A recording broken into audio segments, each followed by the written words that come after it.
ఇక మనం మాట్లాడాల్సిన మరో ముఖ్యమైనటువంటి సమాచారం ఏంటంటే ఇది కేజ్రీవాల్ గురించి మనం మాట్లాడాలి. కేజ్రీవాల్ గురించి ఎన్ని వీడియోలు చేసినా దాని దిగువన కొంతమంది ఈ ధ్రువరాతి బాధితులు ఉంటారు కదా, ధ్రువరాతి వీడియో బాధితులు అంటే వీడియో ఫాలోవర్స్ అందరూ నా దృష్టిలో బాధితులే. ధ్రువరాతి వ్యాధి సోకిన వీళ్ళందరూ కేజ్రీవాల్ మా హీరో, కేజ్రీవాల్ తోప్ తురుం, కేజ్రీవాల్ ఎదుగుదలని ఇష్టపడలేక మోదీ ఈడీని ఉపయోగించి తొక్కేస్తున్నాడు, ఇలాంటి పదప్రయోగాలు చేస్తూ ఉంటారు కామెంట్స్ ద్వారా. అంటే ఇంత పద్ధతిగా చేయలేండి, తిడతారు అమ్మన బూతులు, తిట్టుకొనివ్వండి. కానీ ఇక్కడ పాయింట్ ఏంటంటే కేజ్రీవాల్ యొక్క క్యారెక్టరైజేషన్ని చాలా సందర్భాల్లో మనం ఎక్స్ప్లెయిన్ చేసాం, పూర్వాపరాలు చర్చించాం. ఈవెన్ అన్నా హజారే ఏ విధంగా డిస్క్రైబ్ చేశాడో ఆయన నేచర్ని కూడా చెప్పాం. ఈ అన్నా హజారే కూడా తప్పేనా, మరి మేము తప్పు అంటే తప్పు చేశాడు కాబట్టి అనుభవిస్తున్నాడని అన్నా హజారే కదా అన్నారు. ఢిల్లీ లిక్కర్ స్కామ్, ఖలిస్తానీతో లింకులు, పార్టీకి వచ్చినటువంటి ఫండ్స్ విషయంలో అనుమానాస్పద లావాదేవీలు, వీటితో పాటుగా మనోడు డీజే టిల్లు 2 కాదు 3 అనమాట, 3, 4, 5, 10. ఈ డీజే టిల్లు బాధితుడు, సినిమాలో డీజే టిల్లు బాధితుడు, ఇక్కడ ఈయన టిల్లు బాధ పెడతాడు అందరినీ, నాటకాలతో బాధ పెడతాడు, నాటకాల రాయడనమాట.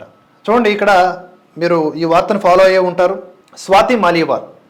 స్వాతి మాలీవాల్ ఆమ్ ఆద్మీ పార్టీ నేత, కేజ్రీవాల్ నివాసంలో ఆమెపై జరిగినటువంటి దాడి గురించి, ఎంత హేయమైనటువంటి దాడి అది, ఒక స్త్రీని ఇష్టం వచ్చినట్లు కొట్టారు కేజ్రీవాల్ కంటి ముందు. సునీత కేజ్రీవాల్, బిభవ్ కుమార్, ఈ ముగ్గురు ఉన్నారు. ఎవరికి ఉసుగొలిపారో తెలియదు కానీ బిభవ్ కుమార్ కేజ్రీవాల్ ముందన్నే జుట్టు పట్టుకుని అకాలించి మరీ కొట్టాడు. ఎవరిని? స్వాతి మాలీవాల్. ఆమె రాజ్యసభ సభ్యురాలు కూడా. నడవలేకపోయింది. ఆ వీడియో మీకు పెడతాను చూడండి ఒకసారి. నడవలేకపోయింది ఆమె. ఆ అటాక్ జరిగిన తర్వాత బయటకు వచ్చినప్పుడు విజువల్ ఒకటి ఉన్నది మన దగ్గర.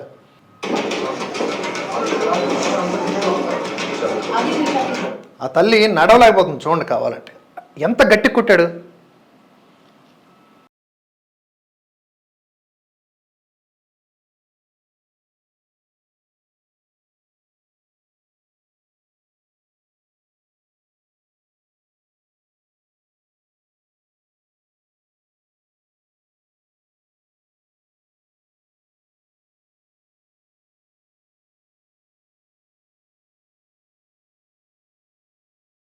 అది పరిస్థితి.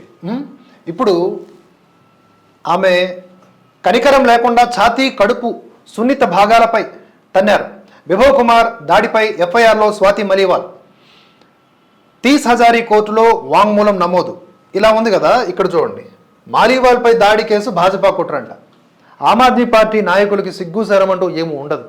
ప్రతిదీ భాజపా కుట్ర, లేకపోతే మోదీ అకౌంట్లో వేసేస్తారు. అరే నీ ఇంటికి పిలిచి నీ పార్టీ నేతని నువ్వు కొట్టించి భాజపా కుట్ర అంటావేంటి? ఇది మేము మాట్లాడితే మళ్ళీ మేము మోదీ ప్రో. దాని గురించి చూద్దాం. ముందుగా ఎఫ్ఐఆర్లో ఏం నమోదు చేశారో చూడండి. ఆమ్ ఆద్మీ పార్టీ కన్వీనర్, ఢిల్లీ ముఖ్యమంత్రి అరవింద్ కేజ్రీవాల్ వ్యక్తిగత సహాయకుడు బిభవ్ కుమార్ తమ చెంపపై 7-8 సార్లు గట్టిగా కొట్టారంటూ ఆప్ రాజ్యసభ సభ్యురాలు స్వాతి మాలీవాల్ సంచలన ఆరోపణ చేశారు. కేజ్రీవాల్ అధికారిక నివాసంలో సోమవారం జరిగిన ఈ ఘటనలో నెలసరి నొప్పితో బాధపడుతున్నానని వారిస్తున్న నిందితుడు గట్టిగా తనపై విచక్షణారహితంగా పలుమార్లు దాడికి పాల్పడ్డారని తెలిపారు. నెలసరి నొప్పితో బాధపడుతున్నానని చెప్పినా కూడా కడుపు మీద తన్నటువంటి నీచుడు బిభవ్ కుమార్.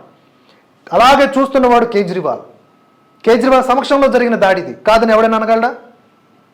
ఇప్పుడు చేయాలి కదా ధ్రువరాతి గడి వీడియో, ఇప్పుడు చేయాలిగా ఇక్కడ తెలుగులో ఉన్నటువంటి సోకాల్డ్ జర్నలిస్టులు, ఇండిపెండెంట్ జర్నలిస్టులు వీడియో ఇమ్మీడియట్గా చేయాలి కదా. నెలసరి నొప్పితో బాధపడుతున్నానని వారిస్తున్న నిందితుడు గట్టిగా తనపై విచక్షణారహితంగా పలుమార్లు దాడికి పాల్పడ్డారని తెలిపారు. అయినప్పటికీ తనను కాపాడేందుకు అక్కడున్న ఎవరూ కూడా ముందుకు రాలేదని వాపోయారు. అక్కడున్న ఎవరు అని ఆవిడ ఎందుకు ఎక్స్పోజ్ చేయట్లేదంటే చాలా మ్యాటర్స్, కొన్ని ఇంటర్నల్ సీక్రెట్స్ ఉన్నాయి.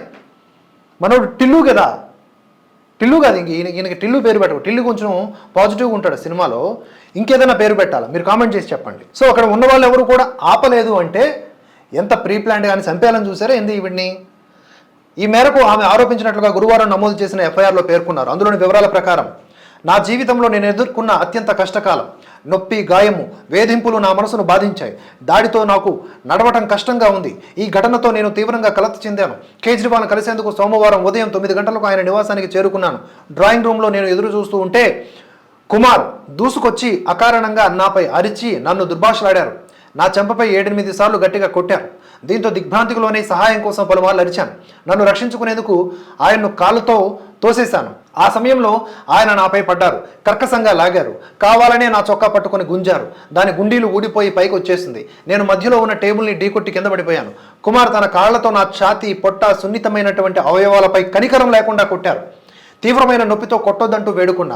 ఋతుస్రావంలో ఉన్నానంటూ వదిలేయమని మొత్తుకున్నా కూడా సాయం కోసం అరుస్తూనే ఉన్నా. నన్ను కాపాడేందుకు ఎవరు ముందుకు రాలేదు. నువ్వేం చేసుకుంటావో చేసుకో, మమ్మల్ని ఏం చేయలేవు, నీ ఎముకలు విరగొడతాం, ఎవరూ గుర్తించలేని చోట నిన్ను పాతి పెడతామంటూ కుమార్ నన్ను బెదిరించారు. అత్యవసర నెంబర్ 112కు ఫోన్ చేసి సంఘటనను వివరించాను. ఆ సమయంలో బయటకు వెళ్లిన కుమార్ ప్రధాన ద్వారం వద్ద ఉన్నటువంటి భద్రతా సిబ్బందిని తీసుకొచ్చారు. వారు నన్ను బయటకు వెళ్ళమన్నారు. తీవ్రంగా దెబ్బలు తిన్నానని, పీసీఆర్ వ్యాన్ వచ్చే వరకు ఉండనివ్వాలని వారిని కోరాను. పీసీఆర్ సిబ్బంది సాయంతో ఆటో ఎక్కాను. అక్కడ నుంచి నేరుగా సివిల్ లైన్స్ పోలీస్ స్టేషన్కు చేరి జరిగిన విషయమంతా SHOకి వివరించాను. తీవ్రమైన నొప్పి, మీడియా నుంచి వస్తున్న ఫోన్లు, ఘటనను రాజకీయం చేయకూడదని రాతపూర్వకంగా ఫిర్యాదు చేయకుండా అక్కడి నుంచి వెళ్ళిపోయాను. ఇది మళ్ళీ వాళ్ళు చెప్పినటువంటి విషయం. ఇదిలా ఉండగా శుక్రవారం ఆమె 30 హజారీ న్యాయస్థానంలో మెజిస్ట్రేట్ ముందు వాంగ్మూలం ఇచ్చారు. గూండాల ఒత్తిడితోనే తన ఆరోపణలు నిరాధారమైనవని పార్టీ పేర్కొందని, తన వ్యక్తిత్వాన్ని శంకిస్తున్నారని మాలివాల్ ఆవేదన వ్యక్తం చేశారు.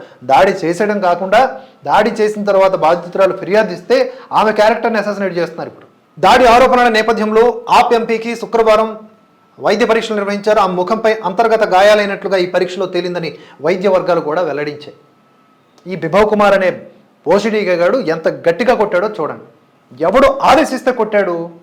ఎవడింట్లో కొట్టాడు? కేజ్రీవాల్ ఇంట్లోనే కదా. ఇదే ఒక బీజేపీకి రిలేటెడ్గా ఉండేటటువంటి ఒక వ్యక్తికి సంబంధించిన ఇష్యూ అయి ఉంటే ఈ పార్టీకి ఒక రకమైన ఎక్స్ప్రెషన్తో హలో ఫ్రెండ్స్ అని స్టార్ట్ చేసేసి వీడియో చూసారా ఈ దుర్మార్గం దేశంలో ఏం జరుగుతుందో అని చెప్పేసి, స్వాగతాయ్ దోస్తో అని చెప్పి వీడు ఒకడు ధ్రువరాతిగాడు, ఈ కామెడియన్ వచ్చేస్తారు. మరి ఇప్పుడు రావాలి కదా. ఇన్ఫ్లుయెన్సర్స్ అందరూ ఏం చేస్తున్నారు? మూలను కూర్చొని అయ్యో మా కేజ్రీవాల్ బొక్కెట్టేశాడే, దెబ్బెట్టేశాడే, ఎన్నికల తర్వాత కొట్టున్నా బాగుండే, ముందే కొట్టేశాడు, మా పొట్ట మీద కొట్టేశాడే, మోదీని ఎట్లా అట్లా లాగుదాం అనుకుంటుంటే ఇదేంటి ఇది. అటుపక్క రాహుల్ గాంధీ ఏమో అట్లా బ్రాండ్ అంబాసిడర్గా బీజేపీకి పనిచేస్తూ ఉంటే కేజ్రీవాల్ కూడా అట్లనే తయారయ్యిండు, మా ఆసద్ జ్యోతులు, మా ఆసద్ ద్వీపాలని ఇలా ఆరిపోతున్నాయేంటి అని బాధపడుతున్నారా? మాట్లాడండి, నిజాయితీగా ఉండండి ఒక్కరోజైనా. ఆమె కూడా స్త్రీయే కదా. దీని గురించి మాట్లాడితే భాజపా కుట్రంట. ఈ స్వాతి మలివాల్ ఒక్కరే స్త్రీయా? దేశంలో మరి మణిపూర్ ఘటనల గురించి మాట్లాడండి, లేకపోతే ఇంకొక ఘటన గురించి అరే ఇప్పుడు అవన్నీ ఎందుకు, అవి కూడా మాట్లాడదాం. అవి ఇవి ఇప్పుడు ఈవిడ గురించి మాట్లాడొద్దు అంటారేంటి? ఇదేమి కర్కసత్వం? తమ పార్టీ ఎంపీ స్వాతి మలివాల్పై దాడి కేసు ఢిల్లీ ముఖ్యమంత్రి అరవింద్ కేజ్రీవాల్ని ఇరికించేందుకు భాజపా పన్నిన కుట్ర అని ఆమ్ ఆద్మీ పార్టీ శుక్రవారం ఆరోపించింది. అంటే ఏ విధంగా కుట్ర? స్వాతి మలివాల్కి ఫోన్ చేసి, ఎవరు బీజేపీ వాళ్ళు ఎవరో ఒకరు ఫోన్ చేసి, ఇదిగో నువ్వు కేజ్రీవాల్ ఇంటికి వెళ్ళు, మేము ఇక్కడ నుంచి మాయామంత్రం చేస్తాం, అక్కడున్న బిభవ్ కుమార్ని మేము ఇక్కడ హిప్నటైజ్ చేస్తాం, వాడు వచ్చేసి నీ మీద దాడి చేస్తాడు, ఆ దాడి చేసిన తర్వాత ఇట్లా ప్లాన్ చేసిర్రా ఏంది? కుట్రని ఎట్లా అంటారు? ఆవిడ బాధపడి ఆవిడ అటాక్కి గురై ఆవిడ ఎఫ్ఐఆర్ నమోదు చేస్తే దీంట్లో బీజేపీ కుట్ర ఏంటి? రాజకీయాలైనా కొంచెం విలువలు ఉండాలా? ఆ విలువల గురించి కేజ్రీవాల్ దగ్గర మనం మాట్లాడకూడదు అనుకోండి. ఈ వ్యవహారంలో స్వాతి ఓ పావు మాత్రమేనని పేర్కొంది. కేజ్రీవాల్ వ్యక్తిగత సహాయకుడిపై ఆమె చేసిన ఆరోపణలు నిరాధారమైనవని ఖండించింది. మరి ఇంటికి పిలిపించి కొడితే ఇంకా నిరాధారం కాక మరి ఏముంటాయి? ఇప్పుడు ఆ యొక్క డాక్టర్స్ ఇచ్చేటటువంటి సర్టిఫికెట్లో లోతైన గాయాలు ఉన్నాయని చెప్తున్నారు. మీరేం చెప్తారు? రేపొద్దున ఆవిడ ఎట్లా కొట్టుకున్నారని చెప్తారు. మీరు అంతకుమించి ఏం చేయగలరు? మీరు కోర్టులో వాదనలు, మీకు సీసీ కెమెరాలను ఇంటికి పిలిపించి కొట్టారు. మీరు నిరాధారమైన ఆరోపణలు ఖండించింది. అపాయింట్మెంట్ లేకుండా ముఖ్యమంత్రి ఇంటికి స్వాతి చేరుకున్నారంట. ఒక రాజ్యసభ ఎంపీ అపాయింట్మెంట్ లేకుండా ముఖ్యమంత్రి ఇంటికి వెళ్ళిపోయారు, సెక్యూరిటీని కాదని చెప్పేసి. ఈడీఏ రాలేకపోయింది. ఈడీ 7 సార్లు లోపలికి ప్రయత్నాలు చేస్తే సెక్యూరిటీ ఆపేసింది. అలాంటి స్వాతి మలివాల్ తెలియకుండా వెళ్ళిపోయిందంట. ఏం మాట్లాడుతున్నారా నాయన? ఎఫ్ఐఆర్లో ఆమె చేసిన ఆరోపణలన్నీ అసత్యమని ఆ వీడియో స్పష్టం చేస్తోంది. డ్రాయింగ్ రూమ్లో ఆమె సౌకర్యవంతంగా కూర్చున్నట్లు కనిపిస్తున్నారు. అంతేకాకుండా భద్రతా సిబ్బందిని ఆమె బెదిరిస్తూ ఉన్నట్లుంది. కేజ్రీవాల్తో భేటీకి ఆమె పట్టుబట్టారు. రాజ్యసభ సభ్యురాలైన ఆమెకు సీఎం బిజీ షెడ్యూల్ గురించి తెలిసి ఉండాలి. ముఖ్యమంత్రి తీరిక లేకుండా ఉన్నారు, కలవడం కుదరదని బిభవ్ ఆమెకు స్పష్టం చేశారు. దీంతో ఆయనపై ఆమె అరిచారు. ఆయన తోసేసి ముఖ్యమంత్రి నివాసంలోకి దూసుకువెళ్లేందుకు ప్రయత్నించారు అని అతిశి వివరించారు. అసలు కథ ఏంటో మనం ఆల్రెడీ పార్థసారథి పొట్లూరి గారి యొక్క కంటెంట్ ద్వారా చెప్పడం జరిగింది. మీరు అది చూసారో లేదో మనకు తెలియదు. ఈ మొత్తం సంఘటన భాజపా కుట్రను నిరూపిస్తోంది. కేజ్రీవాల్ ఇరుకున పెట్టేందుకు స్వాతి మాలీవాల్ ఆ పార్టీకి పావుగా మారారు. బిభవ్ కుమార్ కూడా స్వాతిపై పోలీసులకు ఫిర్యాదు చేశారు. అరే నువ్వు కొట్టి నువ్వు ఫిర్యాదు చేయడం ఏంటరా సన్నాసి. పోనీ ఈనాడు పేపర్ వదిలేసేయండి, కూటమిలో భాగంగా ఏదైనా వార్త ఇచ్చింది అనుకుంటే విశాలాంధ్ర కూడా ఇచ్చిందిగా వార్త. ఈడ్చాడు, కాళ్లతో తన్నాడు, 7-8 చంపదెబ్బలు కొట్టాడు. ఎఫ్ఐఆర్లో స్వాతి సంచలన ఆరోపణలు. ఢిల్లీ సీఎం ఇంట్లో ఫోరెన్సిక్ తనిఖీలు. విప్లవ్ కుమార్ కోసం గాలింపు ముమ్మరం. మీ ఫేవరెట్ విశాలాంధ్ర పత్రిక వేసింది. మరి ఇప్పుడు ఇలాంటి పార్టీలన్నీ కలిసి భారతదేశాన్ని నిలెత్తాయి. ఆడపిల్లకి రెస్పెక్ట్ ఇవ్వలేదు, కుట్టారు మీరు. ప్రియాంక వాద్రా ఏమంటారంటే ఈ విషయం కేజ్రీవాల్పై మాకు నమ్మకం ఉంది, ఆయన ఈ ఇష్యూ మీద ప్రాపర్గా రియాక్ట్ అవుతారని మేము నమ్ముతున్నామని చెప్పారు. అసలు మీ పార్టీ నేత ఒక ఆవిడ ఉంటే రీసెంట్గా బలవంతంగా తనకి మద్యం తాగించేవారని, రాముడి గుడిని దర్శనం చేసుకున్నందుకు నా మీద టార్గెట్ చేశారని ఛత్తీస్గఢ్ కాంగ్రెస్ నాయకురాలు ఒక ఆవిడ కామెంట్స్ చేశారు కదా. పలుమార్లు నేను ప్రియాంక గాంధీ వాద్రాని కలవడానికి ప్రయత్నిస్తే, రాహుల్ గాంధీని కలవడానికి ప్రయత్నిస్తే, నాపై జరుగుతున్న దాడిని చెప్పడానికి ట్రై చేస్తే వాళ్ళు రెస్పాండ్ అవ్వలేదని చెప్పారు. మీ పార్టీ నాయకులకి దిక్కులేదు అక్కడ. కేజ్రీవాల్ మీద నమ్మకం అంట. ఖండించాలి సాటి ఆడదానిగా. ఏంటి దుర్మార్గమైన చర్య? ఇండి కూటమిలో ఉన్నావు, ఒళ్ళు దగ్గర పెట్టుకుని ఉండాలి కదా. ఎన్నికలు దగ్గరకు వస్తూ ఉన్నాయి, ఇంకో 3 ఫేజ్లు ఎన్నికలు ఉన్నాయి, జనాలు తప్పుగా అనుకుంటారు కదా, నీ వల్ల మాకు పాపం చుట్టుకుంటుంది అని చెప్పారు. ఆయన ఎట్లా చెప్తారు?